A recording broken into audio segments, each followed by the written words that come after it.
नाज़रीन, फैज़गंज में मासूम न्याणी फातिमा फरड़ो जे खून सां इंसाफ़ करण लाइ एहतजाज कयो वियो आहे। उन हवाले सां पेश आहे बासित चांग जी हीअ रिपोर्ट।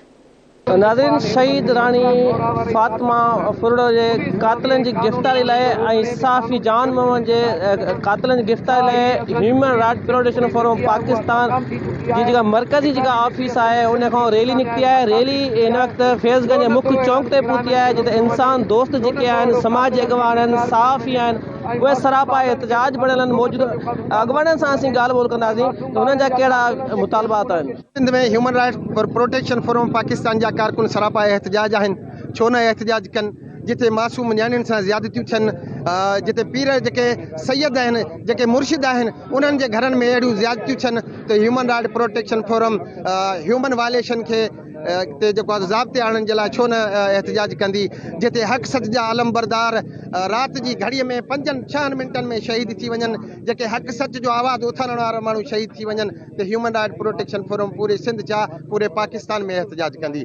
HRPF जे तरफ़ खां जेको हिते धरणो आयो आहे, जेका असांजी शहीद फातिमा आहे, असांजी न्याणी जंहिंसां ज़ुल्म ऐं ज़्यादती थी आहे, उन जे ख़िलाफ़ ऐं शहीद जान मोहम्मद महर साहब ही जेको असांजो भाउ हुयो, उनखे जेको विच शहर में गोलियूं हणी क़त्ल कयो आहे, उनजे ख़िलाफ़ सख़्तु एहतजाज कयो आहे। ऐं SP खैरपुर DIG सखर खां एहतजाज करे चऊं था त महिरबानी करे कातिल सख़्तु जल्दीअ में गिरफ़्तार कया वञे। ऐं मासूमा फातिमा फरड़ो सां जेकी ज़्यादती करे उनखे शहीद कयो वियो आहे, ऐं उनजे हिन महिल जेके ॿिया मुख्य जवाबदार आहिनि उहे बि गिरफ़्तार न थी सघिया आहिनि। ऐं असीं इहो मुतालबो था कयूं त शहीद जान मोहम्मद महर ऐं मासूमा फातिमा फरड़ो सां इंसाफ़ कयो वञे। ह्यूमन राइट्स प्रोटेक्शन फोरम तरफ़ां असां जेका ही पुरतम एहतजाजी रैली कढी आहे क़ाइद मोहतरम महबूब चांग जी क़यादत में, त जेको मासूम फातिमा फरड़ो जो नाहक क़त्ल थियो आहे ऐं हुन सां ज़्यादती ॿुधाई वञे थी, त असां इहो एहतजाज कयूं था ऐं असां मुतालबो कयूं था त जेके असुल उन जा कातिल आहिनि उन्हनि खे पकड़े सख़्त खां सख़्त सज़ा ॾिनी वञे।